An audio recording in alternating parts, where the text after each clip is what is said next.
Après avoir précédemment présenté ce qu'est l'hindouisme, du moins dans les grandes lignes, nous nous proposons ici d'en faire une brève critique.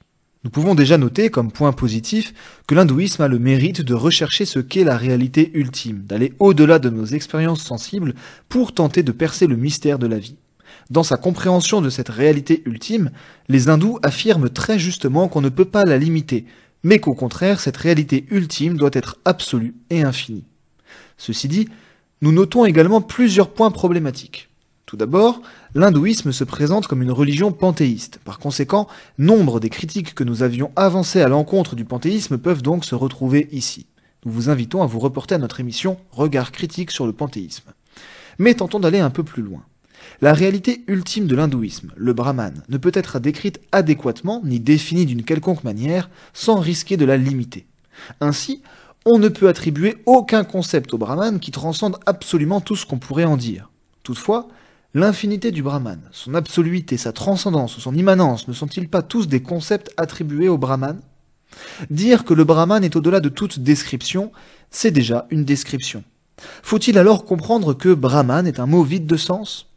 La compréhension hindoue de la réalité ultime semble donc auto-contradictoire. De plus, si nous louons sa volonté de ne pas limiter la réalité ultime, on peut s'interroger.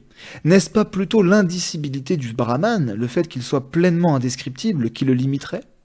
C'est une chose de dire que nous ne pouvons pas décrire parfaitement la réalité ultime, ou que nous ne pouvons pas la décrire entièrement. Mais c'en est une autre de dire que nous ne pouvons rien en dire. En quoi dire que la réalité ultime ne peut rien faire qui soit contraire à la logique, par exemple, la limiterait-elle ? En effet, en dehors de la logique, il n'y a rien, et donc il n'y a rien que cette réalité ne puisse faire. Au contraire, l'hindouisme rejette cette description et affirme plutôt que le brahman est au-delà de toute logique, ce qui n'est pas sans poser problème. Là encore, l'hindouisme s'autoréfute, car cette affirmation est bien une affirmation logique. Le raisonnement serait le suivant. Si le brahman ne peut rien faire en dehors de la logique, le brahman est limité. Or, le brahman ne peut pas être limité. Donc, le brahman est au-delà de toute logique. Le raisonnement étant un raisonnement logique, il devient contradictoire.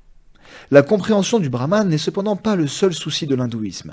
Une autre problématique est celle du grand problème de l'humanité et de la solution qu'offre l'hindouisme. Pour les hindous, le grand problème est celui de l'ignorance. La réalité est une illusion, nos expériences sensibles sont des illusions, notre conscience personnelle est une illusion, illusion desquelles nous pouvons être libérés par la recherche méditative, les rites, la dévotion ou la conscience de notre union au divin. Mais là encore, la contradiction fait jour. Reconnaître une illusion n'est possible qu'à condition d'une connaissance préalable de la réalité. C'est parce que je connais la vérité que je peux distinguer l'erreur. En l'absence de cette connaissance du réel, il ne m'est pas possible de discerner le vrai du faux. Or, si tout est illusion, comment devient-il possible de repérer l'illusion ? Comment comprendre que l'affirmation « tout est illusion » n'est pas elle-même une illusion ? Certes, nos sens peuvent être trompeurs, mais nous sommes capables de le comprendre parce que nos sens nous l'apprennent. Enfin, un dernier écueil de l'hindouisme peut être soulevé. Il s'agit de sa doctrine de la réincarnation et du karma qui, elle aussi, soulève de nombreuses questions. Nous y reviendrons justement dans une émission spécialement consacrée à ce sujet. C'était Curious, j'espère que cette vidéo vous a plu. N'hésitez pas à me faire part de vos remarques et questions dans les commentaires ou par mail. Pensez aussi à aimer la vidéo et à vous abonner pour soutenir la chaîne et être tenu informé de ces nouveautés. À la semaine prochaine.